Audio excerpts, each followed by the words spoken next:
ಅಲ್ಲ ಅವ್ರಿಗೆ ಒಟ್ಟಿಗೆ ಹಾಕಿದ್ರ ಅವ್ರು ಮತ್ತೆ ಹಾಕ್ತಾರೆ. ಹೌದಾ ಒಂದು ನಿಮಿಷ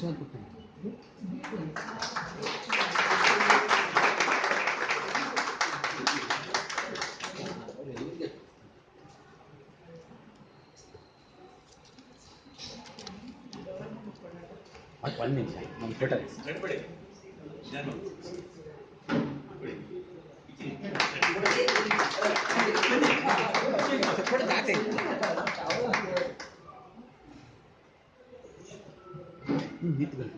ಹಿಂದೆ ನಿಂತು ಒಂದು ಓಲೆ ಆ ತೋಲಿ ಹಾಕಿ ಇವ್ರಿಗೆ ಅವ್ರ ಮೇಡಮ್ಗಲ್ಲ ಮನೆಯವ್ರಿಗೆ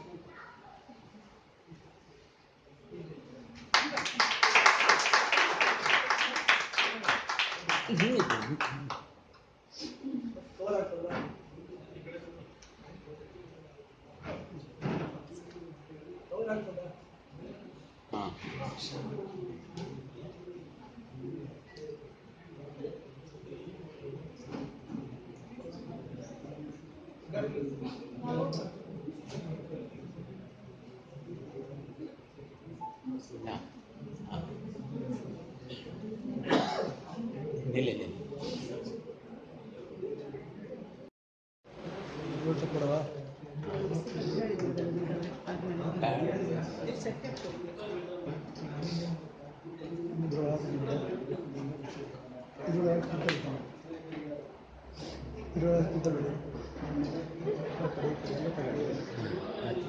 ಇನ್ನೊಂದು ಕೊಡವಾ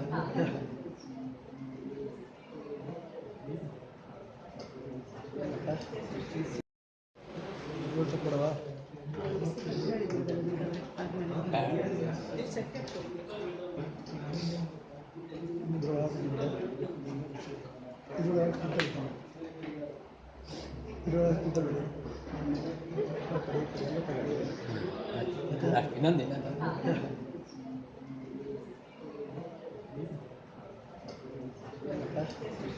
ಹಿರಿಯರನ್ನು ಇಂತಹ ಒಂದು ಹಿರಿಯರ ವೇದಿಕೆಗೆ ಆಹ್ವಾನಿಸಿ ನಾನೊಂದು ಉಪನ್ಯಾಸ ನೀಡಲು ವೇದಿಕೆಯನ್ನು ಅವಕಾಶವನ್ನು ಕಲ್ಪಿಸಿದ ಗಾಯತ್ರಿ ಗೆಳೆಯರ ಬಳಗ ಮತ್ತು ಅದರ ಎಲ್ಲರ ಸದಸ್ಯರಿಗೂ ಮನದಾಳದ ಧನ್ಯವಾದಗಳು ಮತ್ತು ವಂದನೆಗಳು. ನಾನು ತುಂಬಾ ಚಿಕ್ಕವಳು, ಇನ್ನು ಸಾಹಿತ್ಯದ ಸಾಧನೆ ಅಧ್ಯಯನದಲ್ಲಿ ನಾನಿನ್ನು ಮುಂದೆ ತುಂಬಾ ಹೋಗಬೇಕಿದೆ. ಇದನ್ನು ಉದ್ಘಾಟಿಸಿದ ಅತಿಥಿ ಅವರು ಹೇಳಿದ್ದಾರೆ, ನಾನು ಇನ್ನೂ ಸಾಧನೆಯಲ್ಲಿ ಇನ್ನು ಮುಂದಿನ ಹೆಜ್ಜೆಯನ್ನು ಇಡಬೇಕಾಗಿದೆ. ಆ ಕಾರಣಕ್ಕೆ ಈ ಒಂದು ಉಪನ್ಯಾಸದಲ್ಲಿ ನನ್ನಿಂದ ಏನೇ ಒಂದು ತಪ್ಪು ನಡೆದರೂ ಕೂಡ ಹಿರಿಯರಾದ ನೀನೆಲ್ಲ ಕ್ಷಮಿಸಬೇಕಾಗಿ ವಿನಂತಿಸಿಕೊಳ್ತಾ ಇದ್ದೇನೆ. ನನ್ನ ಈ ಒಂದು ವಿಷಯದ ಸಬ್ಜೆಕ್ಟ್ ನಾನು ತಗೊಂಡಾಗ ಸಾಹಿತ್ಯ ಮತ್ತು ಸ್ತ್ರೀ ಅಂತ ಕೊಟ್ಬಿಟ್ಟೆ. ಆಮೇಲೆ ಅನಿಸ್ತು ನನಗೆ ಕೇಳಿಸ್ತದೆ ಸಾಹಿತ್ಯ ಮತ್ತು ಸ್ತ್ರೀ ಅಂತ ತಗೊಂಡಾಗ ಅದು ವಿಶ್ವದಾದ್ಯಂತದ ಸಾಹಿತ್ಯ ಮತ್ತು ಸ್ತ್ರೀ ಬಂದ್ಬಿಡತ್ತೆ. ಹಾಗಾಗಿ ಸಮಯಾವಕಾಶವಿರೋದ್ರಿಂದ ನಾನು ಅದಕ್ಕೆಲ್ಲ ಹೋಗದೆ ಪ್ರಸ್ತುತ ನಮ್ಮ ಭಾರತೀಯ ಸಾಹಿತ್ಯ ಮತ್ತು ಭಾರತೀಯ ಸ್ತ್ರೀ, ಅದರಲ್ಲೂ ಕರ್ನಾಟಕಕ್ಕೆ ಹೆಚ್ಚು ಒತ್ತು ಕೊಟ್ಟು ನಾನು ಮಾತಾಡ್ತಾ ಇದ್ದೇನೆ. ಈಗ ಇಲ್ಲಿ ನಾನು ಸಾಹಿತ್ಯ ಅಂತ ಅಂದ್ಕೊಂಡಾಗ ನಾನು ಫಸ್ಟ್ ನನಗೆ ಮೊದಲು ನನಗನ್ಸ್ತು ಸಾಹಿತ್ಯ ಅಂದ್ರೆ ಏನು, ಅದ್ರ ಬಗ್ಗೆ ಒಂದೆರಡು ಮಾತನ್ನ ಆಡಿಯೇ ಮುಂದೆ ಹೋದ್ರೆ ಒಳ್ಳೇದು ಅಂತ. ಸಾಹಿತ್ಯ ಅಂದ್ರೆ ಏನು ಅಂತ ನನ್ನ ತಂದೆಯವರ ಹತ್ರ ಮತ್ತು ನನ್ನ ಸ್ನೇಹಿತರ ವರ್ಗವರ ಹತ್ರ ಎಲ್ಲ ನಾನು ಅದರ ಬಗ್ಗೆ ತುಂಬಾ ವಿಷಯಗಳನ್ನು ಕೇಳ್ಕೊಳ್ತಾ ಹೋದೆ. ಅದೇ ರೀತಿ ನನ್ನೊಳಗೂ ಕೆಲವು ಒಂದು ಅಭಿಮತ ಅನಿಸಿಕೆಗಳು ಹುಟ್ಟು ಅದೆಲ್ಲವನ್ನು ಒಟ್ಟುಗೂಡಿಸಿ ನಾನು ಹೇಳುವಾಗ ಸಾಹಿತ್ಯ ಎಂದರೆ ಸಹಿತ, ಸಂಗಡ ಎಂದರ್ಥ. ಒಟ್ಟಾಗಿ ನಮ್ಮೊಳಗಿನ ಭಾವನೆಗಳನ್ನು, ಅನುಭವಗಳನ್ನು ಗದ್ಯ ಅಥವಾ ಪದ್ಯಗಳ ಮೂಲಕ ವ್ಯಕ್ತಪಡಿಸಿ ಸಂಗ್ರಹಿಸಿರುವಂತದ್ದು. ಈ ಸಾಹಿತ್ಯ ಹಿತವನ್ನು ನೀಡಿ ಮನೋವಿಕಾಸದೊಂದಿಗೆ ಹೊಸ ದಾರಿಯನ್ನು ತೋರಿಸುವಂತದ್ದು ಹೌದು. ಇನ್ನು ಕೆಲವರ ಪ್ರಕಾರ ಸಾಹಿತ್ಯವೂ ಒಂದು ಕಲೆಯ ಅಂಗವೇ. ಹೇಗೆ ನಾವು ನೃತ್ಯ, ಸಂಗೀತವನ್ನೆಲ್ಲ ನೋಡಿ, ಕೇಳಿ ಆಸ್ವಾದಿಸುತ್ತೇವೆಯೋ ಹಾಗೆಯೇ ಅಕ್ಷರ ರೂಪದಲ್ಲಿರುವ ಭಾವಾಭಿವ್ಯಕ್ತಿಯನ್ನು, ವಿಚಾರಗಳನ್ನೆಲ್ಲ ಓದಿ ಆನಂದಿಸುತ್ತೇವೆ. ನನ್ನ ಪ್ರಕಾರ ಸಾಹಿತ್ಯವೆಂದರೆ ಈ ಮೇಲಿನ ಎಲ್ಲವನ್ನು ಒಳಗೊಳ್ಳುತ್ತದೆ. ವರ್ತಮಾನ ಪ್ರಪಂಚದ ಒಂದು ದಾಖಲೀಕರಣ, ತನ್ನೊಳಗೆ ಇದ್ದದ್ದನ್ನು ಸೇರಿಸಿಕೊಂಡು ಅದನ್ನು ಸಾರ್ವತ್ರಿಕಗೊಳಿಸಲಿಕ್ಕಾಗಿ ಇರುವ ಒಂದು ಪ್ರಮುಖ ಸಾಧನ. ಅಂದ್ರೆ ಹಿಂದೆ ಹೀಗಿತ್ತು, ಮುಂದೆ ಹೀಗಾಗಬೇಕು ಅಥವಾ ಹೀಗಾಗಬಹುದು ಎಂದು ಹೇಳ್ತಾರೆ. ಈಗ ವಸ್ತುತ ಏನ್ ನಡೀತಾ ಇದೆ, ಏನಾಗಬೇಕಾಗಿದೆ, ಏನ್ ನಾವು ಅನುಭವಿಸ್ತಾ ಇದ್ದೀವಿ ಅಥವಾ ಅನುಭವಿಸ್ತಾ ಇದ್ದೀವಿ, ಇದೆಲ್ಲವನ್ನು ಒಂದು ದಾಖಲೆಗೊಳಿಸಿದಾಗ ಅದು ಮುಂದೆಯೂ ಹೋಗುತ್ತೆ, ಮುಂದಿನ ಪೀಳಿಗೆಗೂ ಹೋಗುತ್ತೆ. ಅದಕ್ಕಾಗಿರುವ ಒಂದು ಅದ್ಭುತವಾದ ಸಾಧನ ಸಾಹಿತ್ಯ. ಅಲ್ಲದೆ ಯಾವುದೇ ತಾರ್ಕಿಕ ಅಂತ್ಯ ಕಾಣದೆ ಸುಮ್ಮನೆ ತನ್ನ ಸುಖಕ್ಕಾಗಿ ಒಂದಿಷ್ಟನ್ನು ಹೇಳಿಕೊಳ್ಳುತ್ತಾ ಹೋಗಿ ಹಗುರಾಗಲು ಇರುವ ಅಪೂರ್ವದಾರಿಯೂ ಹೌದು. ಹೀಗೆ ಆಗ್ಬೇಕು, ಒಂದು ಸಂತೋಷ ಕೊಡಬೇಕು ಅನ್ನೋದೇ ಸಾಹಿತ್ಯ ಉದ್ದೇಶ ಆಗ್ಬೇಕಾಗಿಲ್ಲ, ಇದ್ರೆ ಒಳ್ಳೇದೇ. ತನ್ನೊಳಗಿನ ಅನಿಸಿಕೆಯನ್ನು ಹರವಿ ಹೋಗ್ತಾ ಇರೋದು, ಹಗುರಾಗೋದು ಕೂಡ ಸಾಹಿತ್ಯದ ಒಂದು ಉದ್ದೇಶವಾಗಿರುತ್ತೆ. ಈ ಒಂದು ಅದ್ಭುತ ಮಾರ್ಗವನ್ನು, ಗುರಿಯನ್ನು, ಸಾಧನವನ್ನು ಹಿಡಿದು ಅನೇಕರು ತಮ್ಮ ನೋವಿಗೆ, ನಲಿವಿಗೆ, ಆಸೆಗಳಿಗೆ, ಕನಸುಗಳಿಗೆ ಹೊಸ ರೂಪವನ್ನು ಕೊಟ್ಟಿದ್ದಾರೆ. ಸಾಹಿತ್ಯದ ಆಸರೆಯ ಮಾತ್ರದಿಂದಲೇ ಅದೆಷ್ಟೋ ನನ್ನ ಮನಸ್ಸುಗಳಿಗೆ ಸ್ವಾಂತನ ಸಿಕ್ಕಿದೆ. ಇಲ್ಲಿ ಬರಹಗಾರರು ಮಾತ್ರವಲ್ಲ, ಬರೆದದ್ದನ್ನು ಓದುವ ಸಹೃದಯ ಓದುಗರೂ ಬರ್ತಾರೆ. ಸಾಹಿತ್ಯ ಅಂದ್ರೆ ಬರೀ ಬರೆತಾ ಹೋಗುವವರು, ಲೇಖಕರಿಗೆ ಮಾತ್ರ ಮನ್ನಣೆ ಅಂತ ಖಂಡಿತ ಅಲ್ಲ. ನಾವು ಯಾರಿಗೋಸ್ಕರ ಬರೀತೀವಿ? ನಾವು ಬರೆದಿದ್ದು ಓದುಗರನ್ನು ತಲುಪಿ ಅವರನ್ನೂ ಒಂದು ಮನೋವಿಕಾಸ ಅಥವಾ ಒಂದು ಧನಾತ್ಮಕ ಚಿಂತನೆ ಹುಟ್ಟಿಸ್ಬೇಕು ಅಥವಾ ಆಲೋಚನೆ ಹುಟ್ಟಬೇಕು ಅನ್ನೋ ಕಾರಣಕ್ಕೆ ಬರೀತೀವಿ. ಅದಕ್ಕೆ ಓದುಗರು ಬೇಕೇ ಬೇಕು. ಹೀಗಾಗಿ ಸಾಹಿತ್ಯ ಅಂದ ತಕ್ಷಣ ಅಲ್ಲಿ ಓದುಗರು ಒಟ್ಟಿಗೆ ಬಂದೇ ಬರ್ತಾರೆ. ಹಾಗಂತ ಸಾಹಿತ್ಯ ಅಂದ್ರೆ ಬರೀ ರಮ್ಯವಾದದ್ದನ್ನು ಅಥವಾ ಒಳ್ಳೆಯದಾದದ್ದನ್ನು ಕೊಡುವುದು ಮಾತ್ರವೇ? ಖಂಡಿತ ಅಲ್ಲ. ಕಹಿಯನ್ನು ಕೊಡುವುದು ಸಾಹಿತ್ಯವೇ. ಕಹಿಯ ಬರಹಗಳು ಹೇಗಿರ್ಬೇಕು ಅಂದ್ರೆ, ಕಹಿ ನಮ್ಮ ಬರಹದಲ್ಲಿ ಅದು ಇನ್ನೊಬ್ಬರನ್ನು ತುಳಿದು ಅಥವಾ ತಿರಸ್ಕರಿಸಿ ಅವರನ್ನು ಕೆಳಗೆ ಹಾಕುವ ರೀತಿಯಲ್ಲ, ಕಷಾಯ ಅಥವಾ ಔಷಧಿಯ ರೀತಿಯಲ್ಲಿ ನಮ್ಮ ಬರಹ ಕಹಿ ಆಗಿರ್ಬೇಕು. ಅದು ಅವರಲ್ಲಿ ತಿದ್ದುವಿಕೆಯನ್ನು ಅಥವಾ ಒಂದು ಧನಾತ್ಮಕ ಬದಲಾವಣೆ, ಪಲ್ಲಟನೆಯನ್ನು ತರುವಂತಹ ರೀತಿಯ ಬರಹಗಳನ್ನು ಕಹಿ ಹೊಂದಿರಬೇಕು. ಔಷಧೀಯ ಗುಣವನ್ನು ಹೊಂದಿರುವಂತಹ ಬರಹಗಳಿರ್ಬೇಕು. ಇವೆಲ್ಲವನ್ನೂ ಸೇರಿಕೊಂಡು ಒಂದು ಸಾಹಿತ್ಯವಾಗುತ್ತದೆ. ಈ ನಿಟ್ಟಿನಲ್ಲಿ ವಿಚಾರ ಮಾಡಿದಾಗ ಹೆಣ್ಣು ತನ್ನ ಸಮಾಜ ತನಗೆ ಎಸಗಿದ ದೌರ್ಜನ್ಯ, ತರತಮ ಭೇದ, ತಿರಸ್ಕಾರ, ಮೌಢ್ಯತೆಗಳ ತೀವ್ರ ಪ್ರತಿರೋಧ ತಡೆಯನ್ನು ತರಲು ಆಯ್ದುಕೊಂಡಿದ್ದು ಇದೇ ಸಾಹಿತ್ಯ ಮಾರ್ಗವನ್ನೇ. ಪ್ರಮುಖವಾಗಿ 12ನೇ ಶತಮಾನದಲ್ಲಿ ಕನ್ನಡ ಸಾಹಿತ್ಯದಲ್ಲಾದ ಬಹುದೊಡ್ಡ ಕ್ರಾಂತಿಯನ್ನು ನೋಡಬಹುದು. ಅಲ್ಲಮ ಪ್ರಭು, ಬಸವಣ್ಣ ಇವರೆಲ್ಲ ಸಮಾಜದೊಳಗಿನ ಹುಡುಕನ್ನು ತೆರೆದಿಟ್ಟರೆ, ಆ ಕಾಲದ ವಚನಕಾರ್ತಿಯರು ತಮ್ಮ ಕತ್ತಿಯೊಳಗಿನಂತಹ ವಚನಗಳ ಮೂಲಕ ಪುರುಷ ಪ್ರಧಾನ ವ್ಯವಸ್ಥೆಯೊಳಗಿನ ಕೊಳಕನ್ನು ತೆರೆದಿಡುತ್ತಾ ಹೋಗುತ್ತಾರೆ. 12ನೇ ಶತಮಾನದ ಶಿವಶ್ರೇಣಿಯ ಅದಕ್ಕೂ ಮುನ್ನ ಆದಿ ವೇದಕಾಲದ ಅಪೂರ್ವ ಸ್ತ್ರೀಯರ ಪರಿಚಯ ಅಗತ್ಯವಾಗಿದೆ. ಹಾಗಾದ್ರೆ ನಮ್ಮಲ್ಲಿ ಮೊದಲಿಂದನೂ ಈ ತರತಮ ಭಾವ ಹೆಣ್ಣು ಗಂಡು ಇತ್ತ? ಅರ್ಚನಕಾರ್ತಿಯರು ಬರುವ ಮೊದಲು ಏನು ನಡೀಲೇ ಇಲ್ವಾ? ಆ ತಿರಸ್ಕಾರ ಭಾವ ಮೊದಲಿಗೆ ಬಂದಿತ್ತ ಅಂತ ಯೋಚನೆ ಮಾಡಿದ್ರೆ ಖಂಡಿತ ಇಲ್ಲ ಅನ್ನತ್ತೆ ನಮ್ಮ ವೇದಕಾಲದ ಪುರಾವೆಗಳು. ಗಾರ್ಗಿ, ಲೋಪಾಮುದ್ರ, ಕಪಿಲ, ಮೈತ್ರೇಯಿ ಇಂತಹ ಪೂಜನೀಯ ಮಹಾನ್ ವಿದ್ವಾನ್ ಸ್ತ್ರೀಯರನ್ನು ಕೊಟ್ಟ ಕೊಡುಗೆ ನಮ್ಮ ಸನಾತನ ಧರ್ಮದ್ದು. ಈ ದೇಶ ಪರಂಪರೆ ನಮಗೆ ಇವರ ಕೊಡುಗೆಯನ್ನು ನೀಡಿದೆ. ತಮಗೆ ಸರಿಸಮಾನರಾದ ಋಷಿ ಮುನಿಗಳು, ಮಹಾನ್ ವಿದ್ವಾಂಸರ ಜೊತೆ ಕೂಡಿಕೊಂಡು ಇವರೆಲ್ಲ ವಾಗ್ವಾದ ನಡೆಸುತ್ತಿದ್ರು, ತಪಸ್ಸು ಮತ್ತು ಹವಿಸ್ಸು, ಹೋಮ ಹವನಗಳಲ್ಲಿ ಭಾಗಿಯಾಗ್ತಿದ್ರು. ಗಾರ್ಗಿ ವಾಚಕ್ ಮುನಿ ಇವರಂತೂ ಮೊದಲ ಸ್ತ್ರೀ ಫಿಲಾಸಫರ್ ಅಂತಾನೆ ಒಂದು ಪ್ರಸಿದ್ಧಿಗೆ ಪಡೆದವರು. ಮತ್ತು ಮೈತ್ರೇಯಿ ಇವರು ಮಹಾನ್ ಋಷಿ ಯಾಜ್ಞವಲ್ಕ್ಯರ ಪತ್ನಿ. ಅವರು ಅವರ ಪತಿಯೊಡನೆ ಕೂಡಿ ಇತರ ಋಷಿಗಳೊಡನೆ ಕೂಡಿ ಹವಿಸ್ಸನ್ನು ಕೊಡ್ತಿದ್ರು, ವಾಗ್ವಾದ ಮಂಡಿಸಿ ಗೆಲ್ತಿದ್ರು. ಈ ರೀತಿ ವೇದಕಾಲದ ಸ್ತ್ರೀಯರಲ್ಲಿದ್ದ ಮಹೋನ್ನತ ಸಾಕ್ಷರತೆ, ಈ ಪರಂಪರೆ ಕ್ರಮೇಣ ನಶಿಸುತ್ತಾ ಯಾಕೆ ಬಂತು? ಮಹಿಳೆ ತನ್ನ ಕನಿಷ್ಠ ಅಗತ್ಯಕ್ಕೂ ಪುರುಷರನ್ನು ಅಂದರೆ ಪತಿ ಅಥವಾ ಸಹೋದರ ಅಥವಾ ತಂದೆಯನ್ನು ಅವಲಂಬಿಸುವ ಅನಿವಾರ್ಯತೆ ಕಟ್ಟಳೆಗೆ ಒಳಪಡುತ್ತಾ ಹೋದಳು. ಆ ಕಾಲಘಟ್ಟದಿಂದ ವಿದ್ಯಾಭ್ಯಾಸ ಅವಳಿಗೆ ನಿರಾಕರಿಸಲಾಯಿತು. ಇದು ಯಾಕಾಯಿತು? ಈ ಕರಾಳತೆ ಹೇಗೆ ನಮ್ಮಲ್ಲಿ ಆವರಿಸಿಕೊಂಡಿತ್ತು ಅನ್ನೋದೆಲ್ಲ ಬೇರೆ ಚರ್ಚೆ, ಅದು ಬೇರೆ ವಿಷಯ. ನನ್ನ ವಿಷಯಕ್ಕೆ ಈಗ ಸದ್ಯಕ್ಕೆ ಬರ್ತಾ ಇಲ್ಲ. ಅದನ್ನು ಪಕ್ಕಕ್ಕಿಟ್ಟು ಹೇಳಿದ್ರೆ, ಹಲವು ಕಟ್ಟುಪಾಡು ತೊಡರುಗಳ ನಡುವೆಯೂ 12ನೇ ಶತಮಾನದ ವಚನಕಾರ್ತಿಯರು ಬರುವ ಮುನ್ನವೂ ಕೂಡ ನಮ್ಮಲ್ಲಿ ಅಲ್ಲಿ ಇಲ್ಲಿ ಕೆಲವೊಂದು ವಿದ್ವಾಂಸರು ಮತ್ತು ಸ್ತ್ರೀಯರು, ಮಹಾನ್ ಲೇಖಕಿಯರನ್ನು ನಮ್ಮ ಇತಿಹಾಸ ಗುರುತಿಸಿಕೊಡುತ್ತೆ. ಉದಾಹರಣೆಗೆ, ಶಾತವಾಹನರ ಕಾಲದಲ್ಲಿ ಸಂಸ್ಕೃತ ವಿದ್ವಾಂಸೆಯೊಬ್ಬರಿದ್ದು ಬಿಚ್ಚಿಕೆ ಎಂಬ ಉಪನಾಮದಿಂದ ವಿಜಯ ಮಹಾದೇವಿ ಎಂಬ ಪ್ರಸಿದ್ಧ ಕವಿ. ಅದೇ ರೀತಿ ರನ್ನನಿಂದ, ಈಗ ನಾನು ಹೇಗೆ ಓದುಗರು ಇರ್ತಾರೆ, ಬರಹಗಾರರು ಇರ್ತಾರೆ, ಹಾಗೆ ಬರಹಗಾರರನ್ನು ಗುರುತಿಸಿ ಅವರಿಗೆ ಸಾಹಿತ್ಯ ಆಸಕ್ತಿಯನ್ನು ಹುಟ್ಟಿಸುವಂತಹವರು ಆಗಿನ ಕಾಲದಲ್ಲಿದ್ರು. ಅತ್ತಿಮಬ್ಬೆ ಅವರು ರನ್ನನಿಗೆ ಪ್ರೋತ್ಸಾಹ ಕೊಡದೆ ಹೋದ್ರೆ ಅಜಿತ ಮಹಾಪುರಾಣ ಮಹಾಕಾವ್ಯವೇ ಬರ್ತಿರ್ಲಿಲ್ಲ.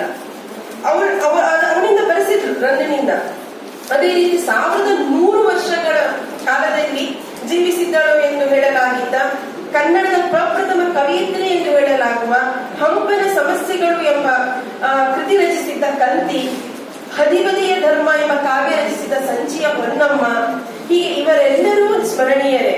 ಇದೆಲ್ಲದರ ನಡುವೆ ಬಹುದೊಡ್ಡ ಕೊಡುಗೆ ಕೊಟ್ಟಿದ್ದು ಜನಪದ ಸಾಹಿತ್ಯ. ಮಹಿಳೆಯರಿಗೆ ಆಗ ಸಾಕ್ಷರತೆ ಇಲ್ಲದೆ ಹೋದ್ರು, ಸಭೆ ಸಮಾರಂಭ ಎಲ್ಲ ಗೃಹಕರ್ತರಿಗಳಲ್ಲಿ ಭಾಗವಹಿಸಿದಾಗ ಅವರಿಗೆ ಅವರೊಳಗಿನ ಒಂದು ತುಡಿತ, ಭಾವನೆಗಳಿಗೊಂದು ಬಿಡುಗಡೆಗೆ ಒಂದು ದಾರಿ ಬೇಕಿತ್ತು. ಆವಾಗ ಹುಟ್ಟಿದ್ದು ಈ ಜನಪದ ಸಾಹಿತ್ಯ. ಗಾದೆಗಳ ಮೂಲಕ, ನುಡಿಗಟ್ಟಿನ ಮೂಲಕ, ಹಾಡಿನ ಮೂಲಕ ಒಬ್ಬರಿಂದ ಒಬ್ಬರಿಗೆ ಮೌಖಿಕವಾಗಿ ಈ ಸಾಹಿತ್ಯ ಹರಿದು ಹೋಗಿ ಒಂದು ಘಟ್ಟದಲ್ಲಿ ದಾಖಲೀಕರಣಗೊಂಡಿತು.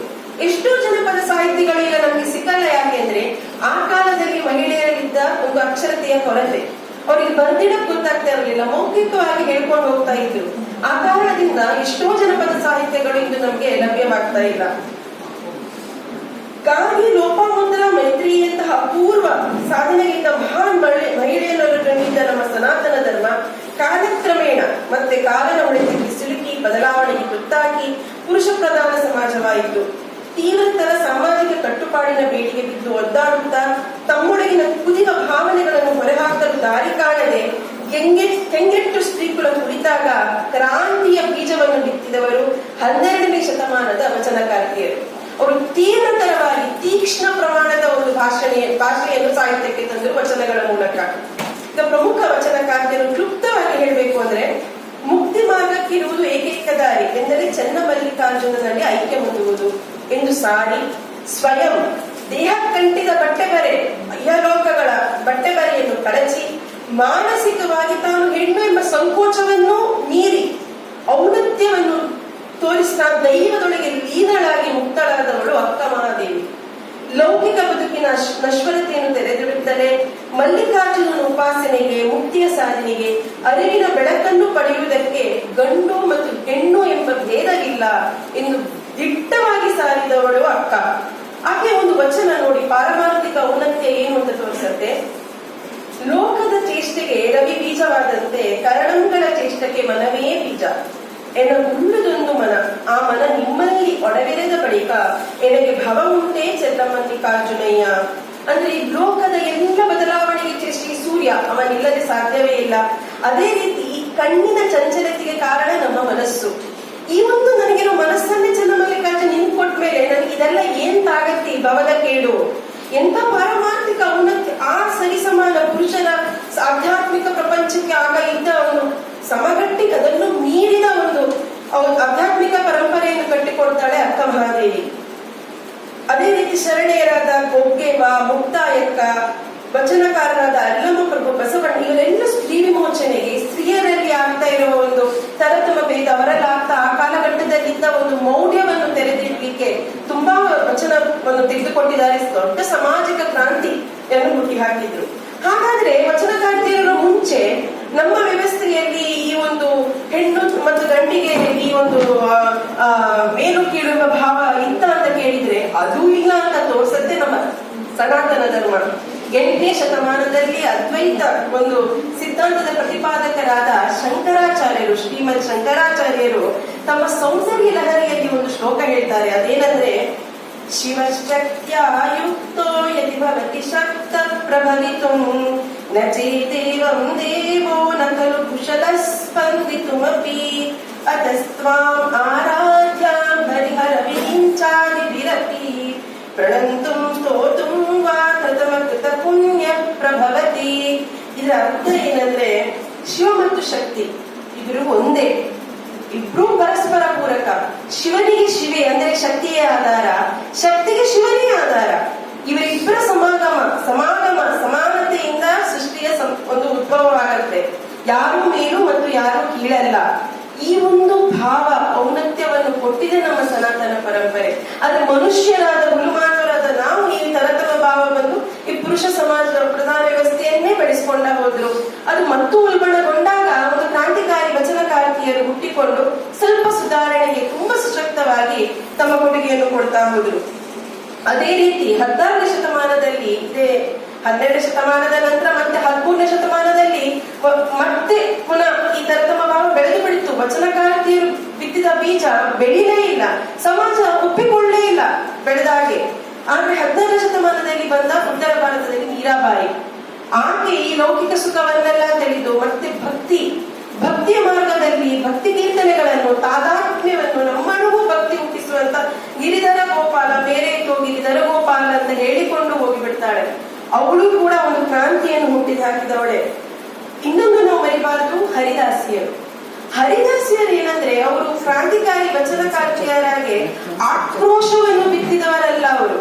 ಅವರು ತಮ್ಮೊಳಗಿನ ನೋವನ್ನು, ಈ ಅಸಮಾನತೆಯ ಒಂದು ಅವರೊಳಗೆ ಗೊತ್ತಿಲ್ಲದೆ ಹುಟ್ಟು ಹಾಕಿದ ದುಃಖವನ್ನೆಲ್ಲ ಪರಮಾತ್ಮನಲ್ಲಿ ವಿನೀತರಾಗಿ ವಿನಮ್ರರಾಗಿ ಹರಿ ಕೀರ್ತನೆಗಳ ಮೂಲಕ ನಿವೇದಿಸಿಕೊಂಡವರು.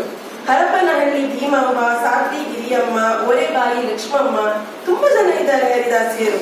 ಇವರು ಕೂಡ ನಾವು ಸ್ಮರಣೆಗೆ ತಂದುಕೊಳ್ಳೇಬೇಕು. ಈ ವಚನಕಾರ್ತಿಯರು ಹೇಗೆ ಗಂಡು ಹೆಣ್ಣಿಗೆ ಮಾಯಿ ಅಂತ ಪುರುಷ ಪ್ರಧಾನ ವ್ಯವಸ್ಥೆ ಹೇಳಿತ್ತು, ಅವರು ಕೂಡ ದಿಟ್ಟವಾಗಿ ಹೆಣ್ಣಿಗೆ ಗಂಡು ಮಾಯೆಯೇ, ಗಂಡಿಗೆ ಹೆಣ್ಣು ಮಾಯೆ ಮಾತ್ರ ಅಲ್ಲ, ನಮ್ಮ ಒಂದು ಸಾಧನೆಗೆ ಪಾರಿಮಾರ್ಥಿಕ ಸಾಧನೆ ಇರ್ಬೋದು, ಯಾವುದೇ ಸಾಧನೆಗೆ ಇರ್ಬೋದು, ಈ ಸಾಂಸಾರಿಕ ಬೇಡಿ ತಮ್ಮ ಮೇಲೆ ಮಾತ್ರ ಬರುವ ಒಂದು ಜವಾಬ್ದಾರಿ ಕೂಡ ಒಂದು ಬೇಡಿ ಅಂತ ಆ ಕಾಲಘಟ್ಟದಲ್ಲೇ ತಮ್ಮ ವಚನಗಳ ಮೂಲಕ ಹೇಳಿದವರು. ಬಹುಶಃ ಸಮಾಜಕ್ಕೆ ಅದು ಜೀರ್ಣಿಸ್ಕೊಳ್ಳಿಕ್ಕೆ ಸಾಧ್ಯವಾಗದೆ ಅದು 13ನೇ ಶತಮಾನದ ನಂತರ ಪುನಃ ಹಳ್ಳ ಹಿಡಿತಾ ಹೋಯ್ತು. ಮತ್ತೆ ಶೂನ್ಯಕ್ಕೆ ಆರಂಭಕ್ಕೆ ಬಂದು ನಿಂತಿತು ನಮ್ಮ ಸಮಾಜ. ಮುಂದೆ ಸಾಹಿತ್ಯ ಹೊಸ ಸ್ವರೂಪವನ್ನು ಪಡೆದುಕೊಳ್ತಾ ಕೇವಲ ಪದ್ಯ ಪ್ರಕಾರವಲ್ಲದೆ ಗದ್ಯ ಪ್ರಕಾರವೂ ಹೆಚ್ಚು ಪ್ರಚುರಗೊಳ್ತಾ ಹೋಯ್ತು.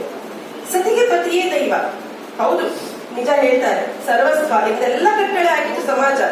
ಆದರೆ ಪತ್ನಿಯನ್ನು ಶಿವನಂತೆಯೇ ನೋಡಿಕೊಳ್ಳುವ, ಅವಳನ್ನು ಗೌರವಿಸುವ, ಆರಾಧಿಸುವ ಪತಿಯನ್ನು ಮಾತ್ರ ಹೆಣ್ಣು ಆ ರೀತಿ ಮಾನಸಿಕವಾಗಿ ಸ್ವೀಕರಣೆ ಮಾಡಬಲ್ಲಳು ಎಂಬುದನ್ನು ತೋರಿಸುತ್ತಾ ಅನೇಕ ಕಾದಂಬರಿಕಾರ್ತಿಯರು, ಕಥೆಗಾರ್ತಿಯರು ಹುಟ್ಟಿಕೊಂಡ್ರು. ಹೌದಪ್ಪ, ಇದೊಂದು ಐಡಿಯಲ್ ಸಮಾಜ ಅಂತ ನೀವು ಹಾಕಿಕೊಟ್ರಿ ಈ ಪ್ರಧಾನ ವ್ಯವಸ್ಥೆ. ಆದ್ರೆ ಹೀಗೂ ಇರ್ಬೇಕು, ಪುರುಷರು ನಮ್ಮ ಜೊತೆ ಈ ರೀತಿ ವ್ಯವಹರಿಸಬೇಕು, ನಮ್ಮ ಸಾಧನೆಗೆ ಅಥವಾ ನಮ್ಮ ಒಂದು ಸೃಜನಶೀಲ ಚಟುವಟಿಕೆಗಳಿಗೆ ಹೇಗೆ ಪ್ರೋತ್ಸಾಹಕವಾಗಿರ್ಬೇಕು, ಸರಸಮ ಭಾವವನ್ನು ತರಬೇಕು ಅನ್ನುವುದನ್ನು ಸಂದೇಶ ಕೊಡುವಂತಹ ಕಥೆಗಳು, ಕಾದಂಬರಿಗಳು ಹೊರಬರ್ಲಿಕ್ಕೆ ಶುರುವಾದವು. ಈಗ ನಾನು ತುಂಬಾ ದೀರ್ಘವಾಗಿ ಹೇಳಲ್ಲ, ಕೇಳುಗರಿಗೂ ಅದು ಭಾರವಾಗುತ್ತೆ. ಹಾಗಾಗಿ 19ನೇ ಶತಮಾನದಿಂದ ಈಗ ಆಧುನಿಕ ಸಾಹಿತ್ಯದವರೆಗೆ ಹುಟ್ಟಿ ಬಂದ ಸ್ತ್ರೀಯರು ಮತ್ತು ಸ್ತ್ರೀ ಸಂವೇದನೆಯನ್ನು ಗುರುತಿಸಿ ಅವರ ಒಂದು ಕಷ್ಟಗಳಿಗೆ, ತಮ್ಮ ಕಥೆ ಕಾದಂಬರಿಗಳಿಗೆ ಸ್ಥಾನ ಕೊಟ್ಟ ಲೇಖಕರು ಇಬ್ಬರನ್ನು ಗುರುತಿಸ್ತಾ ಇದ್ದೀನಿ. ನಾನು ಸರಿಸಮವಾಗಿ ಸ್ಥಾನ ಕೊಡ್ತಾ ಇದ್ದೀನಿ. ಅವರ ಬಗ್ಗೆ ಒಂದು ಕ್ಲುಪ್ತ ಅಕ್ಷರಕಿರಣ ನೋಟ ಬೀರ್ತಾ ಇದ್ದೀನಿ. ನಾನಿಲ್ಲಿ ಉತ್ತರ ಭಾರತ ದಕ್ಷಿಣ ಭಾರತ ಅಂತೆಲ್ಲ ಹೇಳಕ್ ಹೋಗಲ್ಲ, ಒಟ್ಟು ಹೇಳ್ತಾ ಹೋಗ್ತೀನಿ. 19ನೇ ಶತಮಾನದವರೆಗೂ ಸಾಹಿತ್ಯ ಲೋಕದಲ್ಲಿ ಸಕ್ರಿಯರಾಗಿದ್ದ ಮಹಿಳೆಯರು ಮತ್ತು ಮಹಿಳೆಯರ ಸಂಕಲ್ಪಗಳನ್ನು ನೇರವಾಗಿ ಪ್ರಸ್ತಾಪಿಸುವ ಲೇಖಕರು ಬಹಳ ವಿರಳವಾಗಿತ್ತು. ಆಗ ಇರಲಿಲ್ಲ ಸಮಾನತೆ. ಆದ್ರೆ ಸ್ವಾತಂತ್ರ್ಯ ಚಳವಳಿ ಏನ್ ಬಂತು, ಆ ಸಮಯದಲ್ಲಿ ಗಾಂಧೀಜಿ ಇರಲಿ ಅಥವಾ ಬೇರೆ ಯಾರೇ ಇರಲಿ, ಸ್ತ್ರೀಯರು ಬರಬೇಕು ಈ ಸ್ವಾತಂತ್ರ್ಯ ಚಳವಳಿಯಲ್ಲಿ ಅಂತ ಕರ್ಕೊಂಡು ಬಂದ್ರು ಮುನ್ನೆಲೆಗೆ. ಆವಾಗ ಸ್ತ್ರೀಯಲ್ಲಿ ಅರಿವಾಯಿತು, ತನ್ನಗೂ ಸ್ವಾತಂತ್ರ್ಯ ಬೇಕು, ತನ್ನ ಭಾವನೆಗಳಿಗೂ ಸ್ವಾತಂತ್ರ್ಯ ಬೇಕು ಅಂತ. ಆವಾಗ ಪತ್ರಿಕೆಗಳಿಗೆ ಸ್ವಾತಂತ್ರ್ಯದ ಬಗ್ಗೆ ಕವನ ಬರಿತಾ ಅವರು ಸ್ತ್ರೀ ವಿಮೋಚನಾ ಚಳುವಳಿಯ ಬಗ್ಗೆ ಸಣ್ಣ ಪುಟ್ಟ ಲೇಖಗಳನ್ನು ಬರೆತಾ ಹೋದರು. ಈ ಸಮಯದಲ್ಲಿ 1887 ನಂಜನಗೂಡಿನಲ್ಲಿ ಚಲಿಸಿದ್ದ ತಿರುಮಲಾಂಬ ಎನ್ನುವರನ್ನ ನೆನೆಸಿಕೊಳ್ಳೇಬೇಕು. ಇವರ ವಿಶೇಷ ಏನಂದ್ರೆ ನಾವು ಏನೇ ಮಾತಾಡೋದಿದ್ರು ಆ ಕಾಲಘಟ್ಟವನ್ನು ಈಗ ತಂದು ಮಾತಾಡಬಾರ್ದು, ತಪ್ಪಾಗತ್ತೆ. ಆ ಕಾಲಘಟ್ಟದಲ್ಲಿ ಬಾಲ್ಯ ವಿವಾಹ ಇತ್ತು. ಅದರಂತೆ ಅವರನ್ನು 10 ವರ್ಷಕ್ಕೆ ಮದುವೆ ಮಾಡಿ ಕೊಟ್ಬಿಡ್ತಾರೆ. 10 ವರ್ಷದ ತಿರುಮಲಾಂಬ 14 ವರ್ಷಕ್ಕೆ ವೈದವ್ಯಕ್ಕೆ ಒಳಗಾಗ್ತಾರೆ. ಬಾಲ ವಿಧವೆಯಾಗಿ ಅವರು ತಂದೆ ಮನೆಗೆ ಬರ್ತಾರೆ. ಆದ್ರೆ ಅವರ ತಂದೆ ವೆಂಕಟಕೃಷ್ಣ ಅಯ್ಯಂಗಾರು ತುಂಬಾ ಸ್ವಲ್ಪ ವಿಶಾಲ ಮನೋಭಾವದವರಾಗಿದ್ರು ಆ ಸಮಯದಲ್ಲಿ.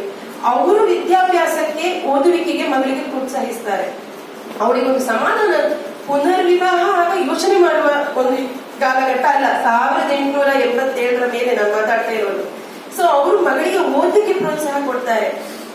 ತಿರುಮಲಾಂಬ ತಾನು ಸ್ವತಃ ಓದ್ತಾ ತನ್ನ ಸುತ್ತಮುತ್ತಲಿನ ಮಹಿಳೆಯರನ್ನು ತನ್ನ ಮನೆಗೆ ಕರೆಸಿಕೊಂಡು, ಆಗ ಸಾಕ್ಷರತೆಗೆ ಹೆಣ್ಣಿಗೆ ಹೊರಗೆ ಹೋಗ್ಲಿಕ್ಕೆ ಅವಕಾಶ ಇರ್ಲಿಲ್ಲ, ಮಕ್ಕಳಿಗೆ ಎಲ್ಲ ವಿದ್ಯಾಭ್ಯಾಸ ಹೇಳಿಕೊಡ್ತಾ ಹೋಗ್ತಾರೆ. ಮುಂದೆ ಅವರು ಸನ್ಮಾರ್ಗದರ್ಶಿ ಎಂಬ ಪತ್ರಿಕೆಯನ್ನು ಸಹ ಹೊರಗೆ ತರ್ತಾರೆ. ಪ್ರಥಮ ಲೇಖಕಿ, ಹೊಸ ಕನ್ನಡದ ಪ್ರಥಮ ಲೇಖಕಿ, ಪ್ರಥಮ ಸಂಪಾದಕಿ, ಪ್ರಕಾಶಕಿ, ಮುದ್ರಕಿ ಎಂಬೆಲ್ಲಾ ಒಂದು ಖ್ಯಾತಿಗೆ ಪಾತ್ರರಾದವರು ನಂಜನಗೂಡಿನ ತಿರುಮಲಾಂಬ. ಮುಂದೆ ಭಾರತದ ಕೋಗಿಲೆ. ಅವರು 95 ವರ್ಷ ಬದುಕಿದ್ರು ನಿರ್ಮಲಾಂಬ. ತಿರುಮಲಾಂಬ 95 ವರ್ಷ, 1970ರವರೆಗೂ ಅವರು ಬದುಕಿದ್ರು ಕೂಡ ಮತ್ತೆ ವಿವಾಹ ಆಗ್ಲಿಲ್ಲ. ಯಾಕಂದ್ರೆ ಅವರಿಗೆ ಸಾಹಿತ್ಯದ ಅಪೂರ್ವ ಸಂಗಾತಿ ಸಿಕ್ಕಿ ಬಿಟ್ಟಿದ್ದ. ಅವರು ಒಂದು ರೀತಿಯ ಆಧ್ಯಾತ್ಮಿಕ ಸಾಧನೆಗೆ ಹೋದವರು, ಆ ಮೂಲಕ ಸ್ತ್ರೀ ವಿಮೋಚನೆಗೆ ಅಂತ ನಾನು ಹೇಳಲಿಕ್ಕೆ ಇಷ್ಟಪಡ್ತೀನಿ. ಅದೇ ರೀತಿ ಆ ಸಮಯದಲ್ಲಿದ್ದ ಸರೋಜಿನಿ ನಾಯ್ಡು, ಭಾರತದ ಕೋಗಿಲೆ ಅನ್ನೋರು. ಅವರು ಸ್ತ್ರೀ ಸಾಕ್ಷರತೆ ಮತ್ತು ಆಕೆ ಅಡಿಗೆ ಮನೆಗೆ ಮಾತ್ರ ಸೀಮಿತ ಅಲ್ಲ ಅನ್ನೋದನ್ನು ಪ್ರತಿಪಾದಿಸ್ತಾ ಅದಕ್ಕೆ ಒಂದು ವಿಮೋಚನೆಗೆ ಒತ್ತು ಕೊಟ್ಟವರು ಸರೋಜಿನಿ ನಾಯ್ಡು. ಅನೇಕ ಕವಿತೆಗಳನ್ನು, ಕ್ರಾಂತಿಕಾರಿ ಕವಿತೆಗಳನ್ನು ಬರೆದಿದ್ದಾರೆ ಅವರು. ಇನ್ನು ಭಾರತದ ವಿಭಜನೆಯ ಸಮಯದಲ್ಲಿ ಲಾಹೋರಿನಿಂದ ಭಾರತಕ್ಕೆ ಬಂದ ಹಿಂದಿ, ಪಂಜಾಬಿ ಸಾಹಿತ್ಯಕ್ಕೆ ಅಪಾರ ಕೊಡುಗೆ ನೀಡಿದ ಅಮೃತಾ ಪ್ರೀತಮ್, ಇವರನ್ನಂತೂ ನಾವು ತುಂಬಾ ಜನ ಕೇಳಿರ್ತೇವೆ. ಆಕೆ ಉತ್ಕಟ ಪ್ರೇಮ ಮತ್ತು ವಿರಹ, ಸಾಮಾಜಿಕ ಚೌಕಟ್ಟನ್ನು ಮೀರಿದ, ಅದೊಂದು ಬಂಧವನ್ನು ಮೀರಿದ ಒಂದು ಕವಿತೆಗಳನ್ನು ಕೊಟ್ಟರೂ ಕೂಡ ವಿಭಜನೆಯ ಸಮಯದಲ್ಲಿ ಇತ್ತಂಡ ದೇಶಗಳಲ್ಲಿ ಮಹಿಳೆಯರು ಅನುಭವಿಸಿದ ದೌರ್ಜನ್ಯ ಮತ್ತು ಕ್ರೌರ್ಯವನ್ನು ಹಸಿಯಾಗಿ ತಮ್ಮ ಪಿಂಜಾರ ಅನ್ನುವ ಕಾದಂಬರಿಯಲ್ಲಿ ತೆರೆದಿಟ್ಟಿದ್ದಾರೆ. ಪಿಂಜಾರ ಅಂತ ಅದು ಚಲನಚಿತ್ರವಾಗಿದೆ. ಉರ್ಮಿಳಾ ಮಾತೋಡ್ಕರ್ ಅವರದ್ದು, ನೋಡಿ ಸಾಧ್ಯವಾದ, ತುಂಬಾ ಚೆನ್ನಾಗಿದೆ ಕಾದಂಬರಿ ಮತ್ತು ಚೆನ್ನಾಗಿದೆ. ಅದನ್ನು ಬರೆದಿದ್ದಾರೆ. ಆ ಮೂಲಕ ಅವರ ಸಾಹಿತ್ಯ ಒಂದು ಕೃಷಿಯನ್ನು ಮೆಚ್ಚಿ ಸಾಹಿತ್ಯ ಅಕಾಡೆಮಿ ಪ್ರಶಸ್ತಿ, ಜ್ಞಾನಪೀಠ ಪ್ರಶಸ್ತಿ ಮುಂತಾದದ್ದೆಲ್ಲ ಅಮೃತಾ ಪ್ರೀತಮ್ ಅವರಿಗೆ ದೊರಕಿದೆ. ಇನ್ನು ನನ್ನನ್ನು ಬಹಳವಾಗಿ ಆಕರ್ಷಿಸಿದವರಂತೆ ಬಂಗಾಳಿನ ಮೈತ್ರಾದೇವಿ. ಇವರು 16ನೇ ಶತಮಾನದಲ್ಲಿ ಯೌವನ, ಆ ಒಂದು ಕಾಲಘಟ್ಟದವರು ಸರೋಜಿನಿ ನಾಯ್ಡು ಇರುವರಲ್ಲಿ. ಇವರ ಒಂದು ವಿಶೇಷತೆ ಏನಂದ್ರೆ, ಮಹಿಳೆಯ ಔನ್ನತ್ಯ, ಶಕ್ತಿ, ಮನೋಬಲ ಏನು ಅಂತ ನೋಡ್ಬೇಕು ಅಂದ್ರೆ, ಆ ಸಮಯದಲ್ಲಿ ಅವರ ತಂದೆ ತುಂಬಾ ಪ್ರಸಿದ್ಧ, ಅವರು ಕೂಡ ಲೇಖಕರೇ ಆಗಿದ್ರು. ಅವರ ಮನೆಗೆ ಮಿರ್ಜಾ ಏಲಿಯಟ್ ಎಂಬ ಒಂದು ವಿದೇಶಿಗ ಬರ್ತಾನೆ. ಒಂದು ಬಾಡಿಗೆ ಮನೆ, ಅವರ ಮನೆಯಲ್ಲಿ ಒಂದು ಕೋಣೆಯನ್ನು ಇಟ್ಕೊಂಡು ಭಾರತೀಯ ತತ್ವಶಾಸ್ತ್ರದ ಬಗ್ಗೆ ಅವನು ರಿಸರ್ಚ್ ಮಾಡೋಕೆ ಬಂದಿರ್ತಾನೆ. ಆ ಸಮಯದಲ್ಲಿ ಸಹಜ ಯೌವನದಲ್ಲಿ ಅವರಿಗೆ ಸ್ನೇಹ ಪ್ರೇಮ, ಮುಗ್ಧ ಪ್ರೇಮ ಆಗಿರುತ್ತೆ. ಸಹಜವಾಗಿ ಆ ಕಾಲಘಟ್ಟದಲ್ಲಿ ಮನೆಯವರ ವಿರೋಧವಾಗಿ ಇವರು ಬೇರೆ ಮದುವೆಯಾಗಿ ಸುಖವಾಗಿ ಜೀವನ ಮಾಡ್ತಾರೆ. ಅವನು ವಿದೇಶಕ್ಕೆ ಹೋಗ್ತಾನೆ. ಆದ್ರೆ ಅವನಿಗೆ ಇವಳ ತಿರಸ್ಕಾರ ಅಥವಾ ಅಪ್ಪ ಅಮ್ಮನ ಮೀರಿ ಹೋಗಲ್ಲ ಅಂತ ಹೇಳಿದ್ದು ಅವನಿಗೆ ಇಷ್ಟ ಆಗಲ್ಲ. ಅವನು ಬಂಗಾಳಿ ನೈಟ್ಸ್ ಅಂತ ಒಂದು ಇಂಗ್ಲಿಷಲ್ಲಿ ಕಾದಂಬರಿ ಬರೆದು ಇವರ ಚಾರಿತ್ರ್ಯ ಹನನ ಮಾಡ್ತಾನೆ. ಅವರಿಗೆ ನನಗೆ ಯಾವ ರೀತಿಯೆಲ್ಲ ಸಂಬಂಧ ಇತ್ತು ಅನ್ನೋದನ್ನು, ಈ ವಿಷಯ ಅವರಿಗೆ ತಮಗೆ ಮಕ್ಕಳಾಗಿ, ಮೊಮ್ಮಕ್ಕಳೆಲ್ಲ ಆಗಿ, ಮರಿಮಕ್ಕಳಾಗಿ ಜೀವನ ಮಾಡಿದ 1972 ಸಮಯದಲ್ಲಿ ಗೊತ್ತಾಗ್ತದೆ. ತುಂಬಾ ಆಘಾತಕ್ಕೊಳಗಾಗ್ಬಿಡ್ತಾಳೆ. ತನ್ನ ಬಗ್ಗೆ ಅಪಪ್ರಚಾರ ವಿದೇಶದಲ್ಲೆಲ್ಲ ಇವನ ಕಾದಂಬರಿ ಮಾಡಿದೆ ಅಂತ. ಅವರಿಗಾಗ ಏನ್ ಮಾಡ್ಬೇಕು ಗೊತ್ತಾಗ್ಲಿಲ್ಲ. ಆದ್ರೆ ಅವರು ಆರಿಸಿಕೊಂಡಿದ್ದು ಸಾಹಿತ್ಯ. ತಮ್ಮ ಒಂದು ಸಂಬಂಧ ಹೇಗಿತ್ತು, ತನ್ನ ಬಾಲ್ಯ ಹೇಗಿತ್ತು, ಯೌವನ ಹೇಗಿತ್ತು, ತನ್ನ ಜೀವನ, ಪತಿಯ ಜೊತೆ ನನ್ನ ಜೀವನ ಹೇಗಿತ್ತು, ಎಲ್ಲ ವಿಷಯ ತಿಳಿದ ತನ್ನ ಪತಿಯ ಜೊತೆ ಜೀವನ ಹೇಗಿತ್ತು ಅನ್ನೋದನ್ನು ಆತ್ಮಚರಿತ್ರೆ ಬರೀತಾರೆ. ನ ಅನ್ಯತೆ ಅಂತ ಕಾದಂಬರಿ ಬರೀತಾರೆ. ಅಂದ್ರೆ ತನ್ನ ಆತ್ಮಶಕ್ತಿಯನ್ನು ಹನನ ಮಾಡೋಕೆ ಯಾರಿಗೂ ಸಾಧ್ಯವಿಲ್ಲ ಎನ್ನುವ ಸಂದೇಶವನ್ನು, ತನ್ನ ಮುಗ್ಧ ಪ್ರೀತಿ ಏನಿತ್ತು ಅದನ್ನೇನು ಮಾಡಿಬಿಟ್ಟ ಇವನು ಅನ್ನೋದನ್ನ ತೋರಿಸಿಕೊಡ್ತಾರೆ. ಅದಕ್ಕೆ ಸಾಹಿತ್ಯ ಅಕಾಡೆಮಿ ಪ್ರಶಸ್ತಿಯು ಕೂಡ ದೊರಕುತ್ತೆ. ಅದೇ ಸರಿಸುಮಾರು ಸಮಯ ಅಂದ್ರೆ 1920ರ ಸಮಯದಲ್ಲಿ ಕರ್ನಾಟಕದ ಗೋಕರ್ಣದಲ್ಲಿ ನಮ್ಮ ಹವ್ಯಕತೆ ಸಮುದಾಯದ ಒಬ್ಬರು ಸ್ತ್ರೀ ಇದ್ರು. ಇವರ ಬಗ್ಗೆ ಯಾರು ಹೆಚ್ಚು ಗುರುತಿಸಲಿಲ್ಲ, ದೇವಾಂಗನ ಶಾಸ್ತ್ರಿ. ಇವರು ಆ ಕಾಲಘಟ್ಟದಲ್ಲಿ ಅವ್ರು ಬದುಕಿದ 25 ವರ್ಷ, ಏನೋ ಒಂದು ದುರ್ಮರಣಕ್ಕೆ ಒಳಗಾಗಿ ಬಿಟ್ರು. ಆ ಕಾಲಘಟ್ಟದಲ್ಲಿ ಬರೆದಿದ್ದು 8 ಕತೆ. ಎಷ್ಟೋ ಕತೆ ಬರೆದಿರ್ಬೋದು, ಕಳೆದೋಗಿರ್ಬೋದು. ಅವ್ರು ತೀರಿ ಹೋದಾಗ ಅವರಿಗೆ 3 ವರ್ಷದ ಮಗಳಿದ್ದು, ಉಷಾ ಹೆಗಡೆ ಅಂತ. ಅವರು ಮತ್ತೆ ಅವರ ಪತಿ VS ಹೆಗಡೆ ಅವರು ಮುಂದೆ 2005ರಲ್ಲಿ ಅವರ 8, ತನ್ನ ತಾಯಿಯ 8 ಕಥೆಗಳು ಮತ್ತು ಅವರ ಕಥೆಗಳಿಗೆ ಬಂದ ಆ ಕಾಲಘಟ್ಟದ ಹಿರಿಯ ಲೇಖಕರ ಸ್ಪಂದನೆ, ಇದೆಲ್ಲ ಸೇರಿಸಿ ವೀಣಿ ಸಂಹಾರ ಅಂತ ಒಂದು ಪುಸ್ತಕ ಅವರಿಗೆ ತರ್ತಾರೆ. ಅದನ್ನು ಓದಿದ್ದೀನಿ ನಾನು. ತುಂಬಾ ಅದ್ಭುತವಾದ. ಆ ಸಮಯದಲ್ಲಿ ಅವರು ಕೇಶಮುಂಡನ, ವಿಧವಾ ವಿವಾಹ, ಬಾಲ್ಯ ವಿವಾಹ, ವರದಕ್ಷಿಣೆ ಇದೆಲ್ಲದರ ವಿರುದ್ಧ ಬರೆದಿದ್ರು. ಅಂದ್ರೆ ಏನು ಅದು ಎಷ್ಟು ತಪ್ಪು ನಡೀತಾ ಇದೆ ಅನ್ನೋದನ್ನ ಕುರಿತು ಕಥೆಗಳನ್ನು ಬರೆದಿದ್ರು. ಸಶಕ್ತವಾಗಿದೆ ಮತ್ತು ತೀವ್ರವಾದ ಕಥೆಗಳು ಅವರು ಬರೆದುಕೊಟ್ಟ ಕಥೆಗಳು. ಈ ದೇವಾಂಗನ ಶಾಸ್ತ್ರದ ಪ್ರೌಢ ಪ್ರಬುದ್ಧ ಚಿಂತನೆ ಅಂದು ಹೇಗಿತ್ತು ಅಂದ್ರೆ, ಆ ಚಿಂತನೆ ಹೆಣ್ಮಕ್ಳಲ್ಲಿ ಆಗ ತುಂಬಾ ಜನರಲ್ಲಿ ಇರ್ಬೋದು. ಅವರಿಗೆ ಸಾಕ್ಷರತೆಯ ಕೊರತೆ ಇದ್ದದ್ರಿಂದ ಬರೆಯೋಕೆ ಸಾಧ್ಯವಾಗಿಲ್ಲ.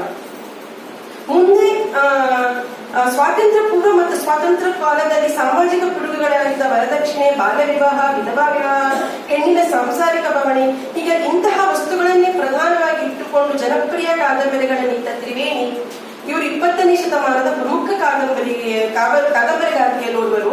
ಮಹಿಳಾ ಸುಧಾರಣೆಯ ವಸ್ತುಗಳಲ್ಲದೆ ಮನೋವೈಜ್ಞಾನಿಕ ತಳಹದಿಯ ಮೇಲೆ ಮಹಿಳೆಯರು ಎದುರಿಸುವ ಅನೇಕ ಸಮಸ್ಯೆಗಳನ್ನೇ ಅವರು ಕಾದಂಬರಿಯನ್ನಾಗಿಸಿದ್ದಾರೆ. ಬೆಳ್ಳಿ ಮೋಡ, ಶರಪಂಜರ, ಹಣ್ಣೆಲೆ ಚಿಗುರಿದಾಗ ಇವರ ಪ್ರಸಿದ್ಧ ಎಷ್ಟೋ ಕಾದಂಬರಿಗಳು ಜನಪ್ರಿಯ ಚಲನಚಿತ್ರಗಳು ಆಗಿವೆ. ಎಲ್ಲರೂ ನೋಡಿರ್ತೀರಾ ಸಾಧಾರಣವಾಗಿ. ಇದೇ ರೀತಿ ಸಮಾಜ ಸುಧಾರಣೆ ಮತ್ತು ಮಹಿಳೆಯರ ಸಾಮಾಜಿಕ ಸಮಸ್ಯೆಗಳನ್ನೇ ಆಯ್ದುಕೊಂಡು ಆಕರ್ಷಕ ಶೈಲಿಯಲ್ಲಿ ಬರೆದ MK ಇಂದಿರಾ, ಇವರ ಫಣಿಯಮ್ಮ ಬಾಲ ವಿಧವೆಯವರು ಎದುರಿಸಿದ ಒಂದು ವಿಧವಾ ವಿವಾಹ, ಪುನರ್ವಿವಾಹ, ಹನ್ನೆರಡು ಚಿಗುರಿದಾಗ ಇತ್ತು. ಹಾಗೆ ಕೂಡ ವಿಧವಾ ವಿವಾಹ ಅಲ್ಲದೆ ಅಂಗವೈಕಲ್ಯ ಹೊಂದಿದ ಹೆಣ್ಣಿಗೂ ಕೂಡ ಎಷ್ಟು ಶಕ್ತಿ ಇರುತ್ತೆ, ಅವಳನ್ನು ವಿವಾಹ ಆಗ್ಬೇಕು ಅನ್ನೋದನ್ನ ಅವರು ಆ ಸಮಯದಲ್ಲಿ ಸದಾನಂದ ಕಾದಂಬರಿಯಲ್ಲಿ ಕಟ್ಟಿಕೊಟ್ಟಿದ್ದಾರೆ. ಹಾಗೆ ನಾವೀಗೆಲ್ಲ ನಮ್ಮ ಹಿಂದೂ ಸಮಾಜದ ಬಗ್ಗೆ ಹೇಳಿದ್ವಿ. ಈಗಲೂ ಇದೆ. ಆಗಂತೂ ಮುಸ್ಲಿಂ ಸಮುದಾಯದ ಬಗ್ಗೆ ಮುಟ್ಟೋಕೆ ಸಾಧ್ಯ ಇರಲಿಲ್ಲ. ಅವರ ಹೆಣ್ಣು ಮಕ್ಕಳ ಪಾಡಂತೂ ಈಗಲೂ ಏನು ನಮ್ಮಷ್ಟು ಸುಧಾರಣೆ ಇನ್ನು ಆಗ್ತಾ ಇದೆ, ತುಂಬಾ ಕಡೆ ಹಂತದಲ್ಲಿದೆ. ಆ ಸಮಯದಲ್ಲಂತೂ ಅವರ ಬಗ್ಗೆ ಕೇಳುವವರೇ ಇರಲಿಲ್ಲ. ಆ ಸಮಯದಲ್ಲಿ ಸಾರಾ ಅಬೂಬಕರ್ ಅವರು ತಮ್ಮ ಸಮುದಾಯದ ಹೆಣ್ಮಕ್ಕಳ ಒಂದು ಎಂಥದ್ದು ಒಂದು ಕರುಣಾಜನಕ ಸ್ಥಿತಿಯಲ್ಲಿ ಅವರಿದ್ದಾರೆ ಅನ್ನೋದನ್ನ ಅವರು ಬರೆಯೋಕೆ ಧೈರ್ಯ ಮಾಡಿದ್ದು ಅವರಿಗೆ 40 ವರ್ಷ ಆದಾಗ. ಸಾರಾ ಅಬೂಬಕರಿಗೆ 40 ವರ್ಷ, 1900 ಅದೇನು ಕಡಿಮೆ ಕಾಲಘಟ್ಟ ಅಲ್ಲ, 80ರ ಇಸ್ವಿ ಅವರಿಗೆ 40 ವರ್ಷ ಆದಾಗ ಆವಾಗ ಬರೆಯೋಕೆ ಶುರು ಮಾಡಿ. ತುಂಬಾ ಪ್ರತಿರೋಧ ಅವರ ಸಮಾಜ ಫತ್ವ ಎಲ್ಲ ಹಾಕಿತ್ತು ಅವರ ಮೇಲೆ. ಅವರು ಬರೆದಿರೋದು ಸಹನಾ ಮತ್ತು ಚಂದ್ರಗಿರಿ ತೀರದಲ್ಲಿ 2 ಕಾದಂಬರಿಯನ್ನು ಓದಿದ್ದೀನಿ, ತುಂಬಾ ಚೆನ್ನಾಗಿದೆ. ಆ ಕಾದಂಬರಿಯ ಮೂಲಕ ಮುಸ್ಲಿಂ ಸಮಾಜದ ಹೆಣ್ಣು ಮಕ್ಕಳ ವಿಮೋಚನೆಗೆ ಮತ್ತು ಅವರ ಸುಧಾರಣೆಗೆ ಅವರು ಒತ್ತು ಕೊಟ್ಟು ಬರೆದರು.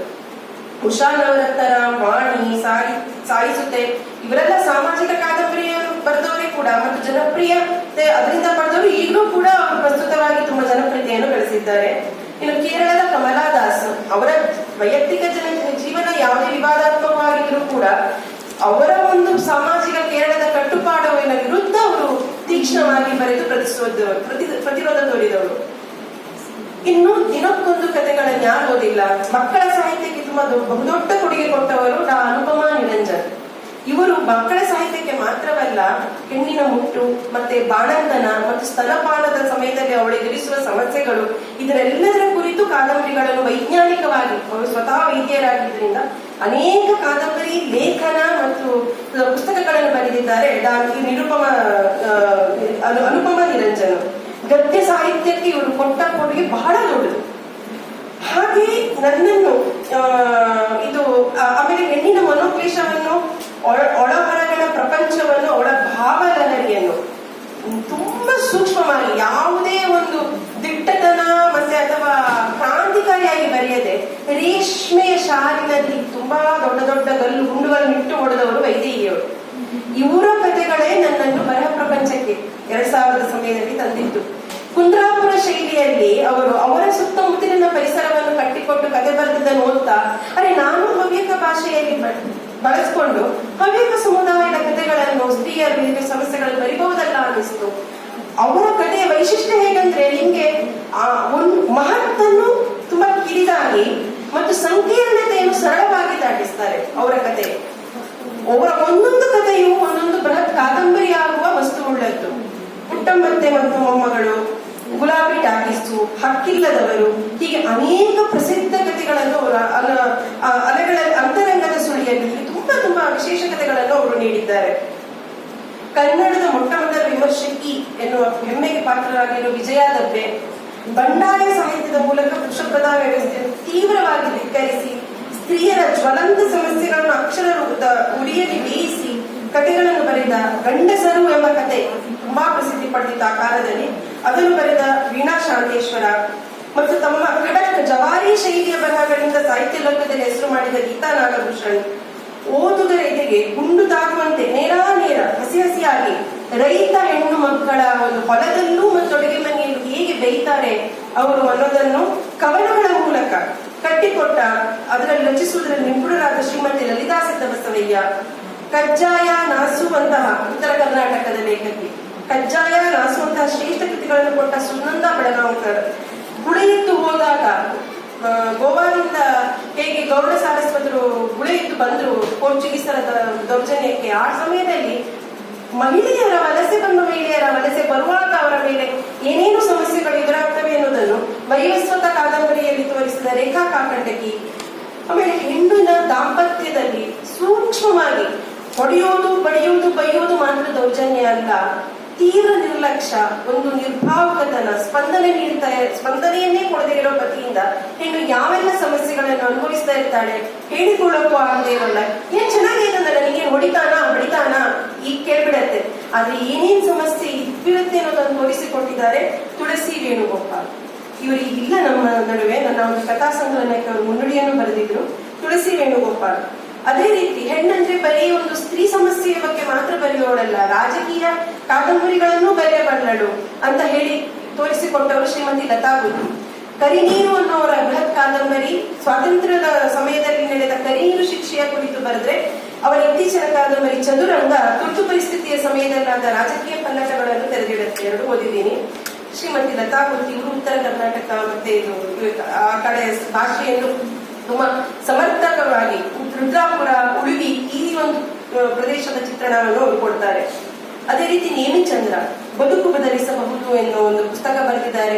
ಸ್ತ್ರೀಯರು, ತಳಮಟ್ಟದ ಸ್ತ್ರೀಯರು, ಅವರು ಯಾವ ರೀತಿ ಸಾಧನೆಯನ್ನು ಪಡೆದರು ಎನ್ನುವ ಒಂದು ಲೇಖನ ಸಂಗ್ರಹ ತುಂಬಾ ಅದ್ಭುತವಾಗಿದೆ. ಸಾಧ್ಯವಾದರೆ ಓದಿ, ಪ್ರೇರಣೆಯ ಒಂದು ಲೇಖನ. ಅದೇ ರೀತಿ ಅವರು ಅನೇಕ ಇಂತಹ ಒಂದು ವೈಜ್ಞಾನಿಕ ಚಿತ್ರಣವನ್ನು ಕೊಡುವ ಅನೇಕ ಕಥೆಗಳನ್ನು ಬರೆದಿದ್ದಾರೆ. ಹೀಗೆ ಸಾಹಿತ್ಯ ಕ್ಷೇತ್ರದಲ್ಲಿ ಸ್ತ್ರೀಯರ ನಾನು ಕೆಲವರನ್ನು ಸಮಯಾವಕಾಶ ಇದ್ದೇನೆ, ತುಂಬಾ ಜನರಿದ್ದಾರೆ. ಹಾಗೆಯೇ ಪುರುಷ ಲೇಖಕರು ಕೂಡ ತಮ್ಮ ಕಾದಂಬರಿಗಳಲ್ಲಿ, ಕಥೆಗಳಲ್ಲಿ ಸ್ತ್ರೀಯರ ಸಂವೇದನೆಯನ್ನು ಗುರುತಿಸಿ ಬರೆದಿದ್ದಾರೆ. ಅವರಲ್ಲಿ ಒಂದು ರವೀಂದ್ರನಾಥ್ ಠಾಕೂರ್ ಅವರನ್ನು ಹೇಳಲೇಬೇಕು, ಕ್ರಾಂತಿಕಾರಿ. ಅವರು ಸ್ತ್ರೀ ಸಾಕ್ಷರತೆಗೆ ಅವರು ತುಂಬಾ ಮಹತ್ವವನ್ನು ಕೊಟ್ಟಿದ್ರು. ಅದೇ ರೀತಿ ನಮ್ಮ ಕನ್ನಡದ ಮಾಸ್ತಿ ವೆಂಕಟೇಶ ಅಯ್ಯಂಗಾರ್ ಅವರು ವೆಂಕಟಗನ ಹೆಂಡತಿ, ಮೊಸರಿನ ಮಂಗಮ್ಮ ಅಂತ ಪುಟ್ಟ ಸರಳ ಮುಗ್ಧ ಕಥೆಗಳ ಮೂಲಕ ತುಂಬಾ ಸರಳವಾಗಿ ಚೊಕ್ಕವಾಗಿ ಬರೆದಿದ್ದಾರೆ. ಹಾಗೆ ಕಾನೂರು ಹೆಗ್ಗಡತಿ ಸುಬ್ಬಮ್ಮ ಮತ್ತು ಮಲೆಗಳಲ್ಲಿ ಮದುಮಗಳು ಬೃಹತ್ ಕಾದಂಬರಿ ಎರಡೂ ಓದಿದ್ದೀನಿ, ಕೊಟ್ಟಿರುವುದು ಕುವೆಂಪು. ಇವರು ಈ ತಮ್ಮ ಕಾದಂಬರಿಗಳಲ್ಲಿ ಹೊಲೆಯರು, ಮಾದಿಗರು, ಗೌಡರ ಸಮುದಾಯದ ಹೆಣ್ಮಕ್ಕಳು, ಕೆಳಸ್ತರದ ಹೆಣ್ಮಕ್ಕಳ ಒಂದು ಬದುಕು, ಅವರ ಬವಣೆಯನ್ನು ಕಟ್ಟಿಕೊಟ್ಟಿದ್ದಾರೆ. ಬೇಂದ್ರೆಯವರು ಸಖಿ ಗೀತದಂತ ದಾಂಪತ್ಯ ಗೀತೆಯನ್ನು ಕೊಟ್ಟಿದ್ದಾರೆ. ಶಿವರಾಮ ಕಾರಂತರ ಹೇಗೆ ಬರೆಯೋಕ್ಕಾಗತ್ತೆ? ಸರಸಮ್ಮನ ಸಮಾಧಿ ಮತ್ತು ಮೈಮನಗಳ ಸುಳಿಯಲು, ಪತಿಯ ಶಾರೀರಿಕ ಸುಖದಿಂದ ವಂಚಿತರಾದ ಹೆಣ್ಣು ಆ ಕಾಲಘಟ್ಟದಲ್ಲಿ ಅವಳ ತೊಳಲಾಟವನ್ನು ಕಟ್ಟಿಕೊಡುವ ಚಿತ್ರಣ ಒಂದು ಕಾದಂಬರಿಯಲ್ಲಿದ್ರೆ, ವೇಶ್ಯರ ಬದುಕನ್ನು ಚಿತ್ರಿಸುವ ಒಂದು ಕಥಾವಸ್ತು ಅವರ ಇನ್ನೊಂದು ಮೈಮನಗಳ ಸುಳಿಯಲ್ಲಿ ಇದೆ. ಅವಧೇಶ್ವರಿ, ಮರಾಠಿ ಲೇಖಕ ಅವಧೇಶ್ವರಿ ಅಂತ ಒಂದು ಕಾದಂಬರಿ ಬರ್ತಾರೆ. ಶಂಕರ್ ಮೊಕಾಶಿ ಹುರ್ಡೇಕರ್ ಗುರುಕುತ್ಸ್ನಾನ ಎಂಬ ಪ್ರಾಚೀನ ಕಾಲದ ಕ್ರಾಂತಿಕಾರಿ ಸ್ತ್ರೀಯ ಚಿತ್ರಣವನ್ನು ಕೊಟ್ಟಿದ್ದಾರೆ. ಇನ್ನು ಜಯಂತ್ ಕಾಯ್ಕಿಣಿ ಇವರು ತಮ್ಮ ಇತ್ತೀಚಿನ ಅವರು ತುಂಬಾ ಸ್ತ್ರೀ ಸಂವೇದನೆ ಕಥೆಗಳನ್ನು ಬರೆದ್ರು. ಅದರಲ್ಲಿ ಅನಾರ್ಕಲಿಯ ಸೇಫ್ಟಿ ಪಿನ್ ಅಂತ ಕಥಾ ಸಂಕಲನ ಇತ್ತೀಚಿನಿಂದು. ಅದರಲ್ಲಿ ಮೃಗನಯನ ಅಂತ ಒಂದು ಕಥೆ ಬರುತ್ತೆ.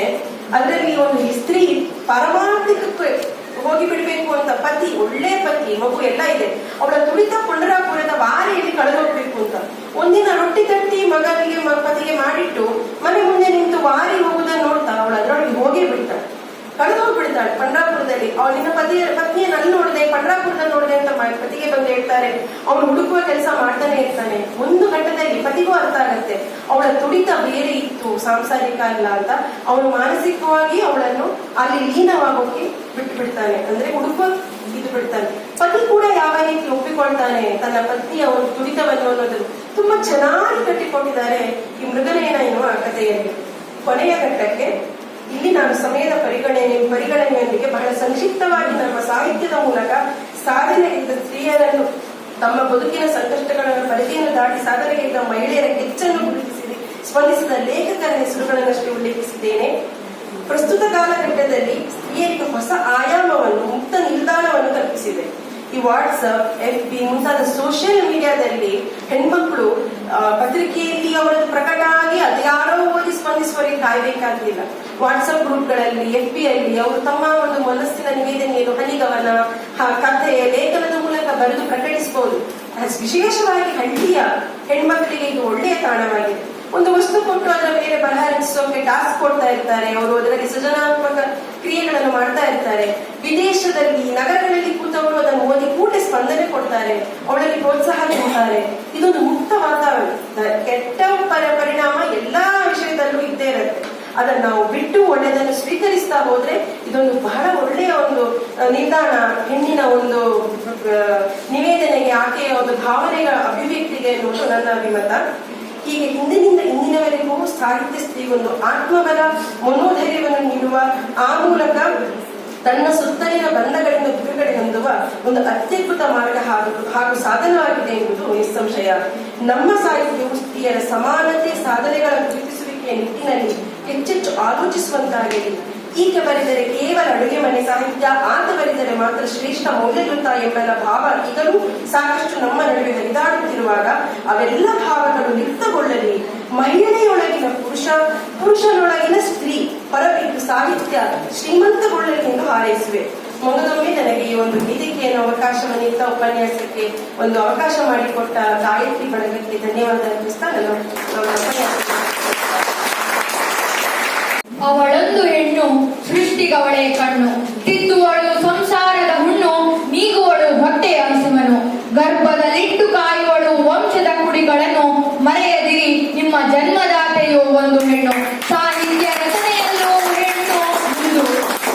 A woman is like a tea bag, you can't tell how strong she is. ಆಹಾ, ಎಂತ ಉಪನ್ಯಾಸ! ಸಾಹಿತ್ಯ ಕ್ಷೇತ್ರದಲ್ಲಿ ಸ್ತ್ರೀಯರು ಮಾಡಿದಂತಹ ಸಾಧನೆಗಳು ಮತ್ತು ಅಂದಿನ ಕಾಲದಲ್ಲಿ ಸ್ತ್ರೀಯರು ಎದುರಿಸಿದಂತಹ ಸಮಸ್ಯೆಗಳು ಮತ್ತು ಇಂದು ಪ್ರಕಟವಾದಂತಹ ನಮ್ಮ ಈ ಸ್ತ್ರೀ ಸಾಹಿತ್ಯದಲ್ಲಿ ಹೇಗೆ ನಮ್ಮ ನಿತ್ಯ ಜೀವನದಲ್ಲಿ ಹೇಗೆ ಪ್ರಭಾವ ಬೀರಿದ್ದಾರೆ ಎಂಬುದನ್ನ ನಮಗೆ ಅಚ್ಚುಕಟ್ಟಾಗಿ ತಿಳಿಸಿಕೊಟ್ಟಂತಹ ಶ್ರೀಮತಿ ತೇಜಸ್ವಿನಿ ಹೆಗ್ಡೆ ಮೇಡಮ್ ಅವರಿಗೆ ಧನ್ಯವಾದಗಳನ್ನು ಅರ್ಪಿಸ್ತಾ ಇದ್ದೀನಿ.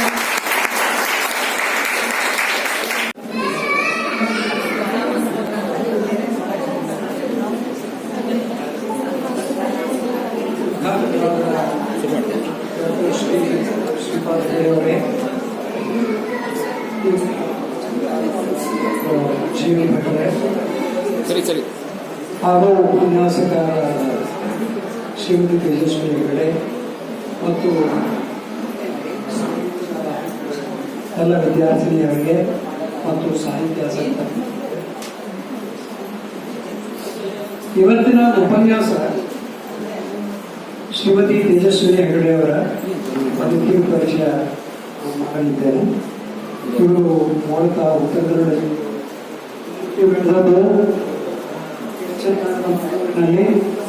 ಪ್ರಸ್ತುತ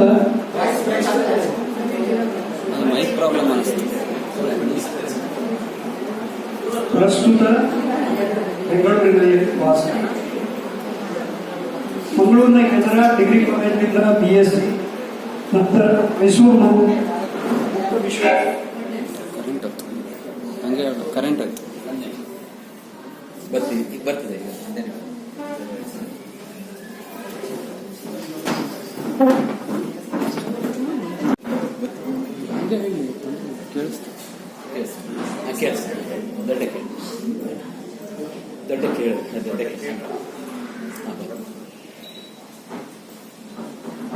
ಮೂಲತಃ ಉತ್ತರ ಕನ್ನಡ ಜಿಲ್ಲೆ, ಹುಟ್ಟಿ ಬೆಳೆದದ್ದೆಲ್ಲ ದಕ್ಷಿಣ ಕನ್ನಡ ಮಂಗಳೂರಿನಲ್ಲಿ, ಪ್ರಸ್ತುತ ವಾಸ ಬೆಂಗಳೂರು.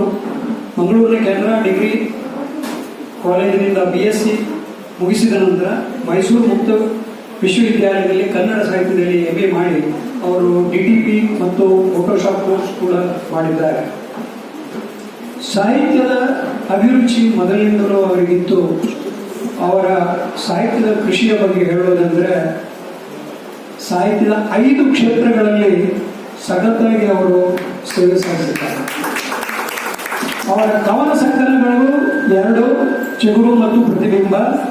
ಕಥಾ ಸಂಕಲನಗಳು 3, ಕಾಣಿಕೆ, ಸಂಗೀತ, ಜೋತಯ್ಯನ ಬಿದಿರುಗುಟ್ಟಿ. 2 ಕಾದಂಬರಿಗಳನ್ನು ಬರೆದಿದ್ದಾರೆ. ಮೊದಲನೆಯದು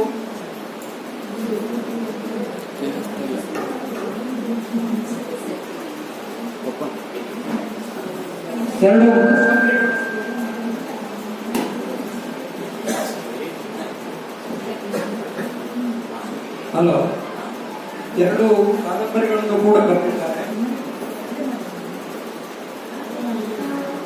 ಮೊದಲನೇದು ಹೊರಳು ದಾರಿ,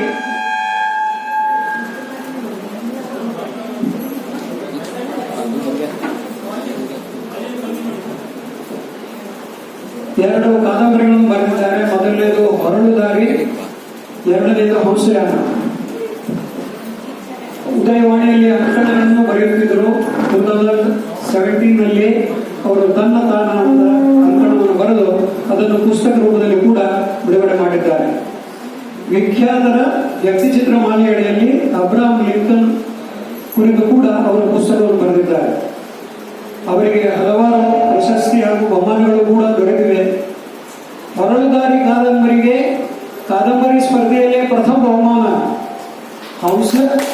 ಹಂಸಯಾನ ಕಾದಂಬರಿಗೆ 2017ರಲ್ಲಿ ಆಳ್ವಾಸ್ ನುಡಿಸಿರಿ ಗೌರವಧನ ಪುರಸ್ಕಾರ ಮತ್ತು ಅದೇ ಹಂಸಯಾನ ಕಾದಂಬರಿಗೆ 2018ರಲ್ಲಿ ಪ್ರತಿಷ್ಠಿತ ಮಾಸ್ತಿ ಪುರಸ್ಕಾರ ಕೂಡ ಅವರಿಗೆ ದೊರೆತಿದೆ. ಹಲವಾರು ಬಹುಮಾನಗಳು ಕೂಡ ಅವರಿಗೆ ದೊರೆತಿವೆ. ತುಷಾರ ಕ್ಯಾಲಿಫೋರ್ನಿಯಾ ಕಥಾ ಸ್ಪರ್ಧೆಯಲ್ಲಿ, ಉತ್ಥಾನ ಕಥಾ ಸ್ಪರ್ಧೆಯಲ್ಲಿ, ವಿಜಯ ಕರ್ನಾಟಕ ಯುಗಾದಿ ಕಥಾ ಸ್ಪರ್ಧೆಯಲ್ಲಿ, ಜನಮಿತ್ರ ಪತ್ರಿಕೆ ಏರ್ಪಡಿಸಿದ ಕಥೆ ಹಾಗೂ ಕವನ ಸ್ಪರ್ಧೆಗಳಲ್ಲಿ ಅವರ ಸಾಹಿತ್ಯದ ಸದಭಿರುಚಿಗೆ, ಒಂದು ನಾರಿ ಶಕ್ತಿಯ ಪ್ರದರ್ಶನಕ್ಕೆ ಒಂದು ಅಭಿನಂದನೆ. ಅವರ ಇಂದಿನ ಉಪನ್ಯಾಸದ ವಿಷಯ ಸಾಹಿತ್ಯ ಹಾಗೂ ಸ್ತ್ರೀ. ವೇದಿಕೆಯನ್ನು ಅವರಿಗೆ ಬಿಡುತ್ತೇನೆ.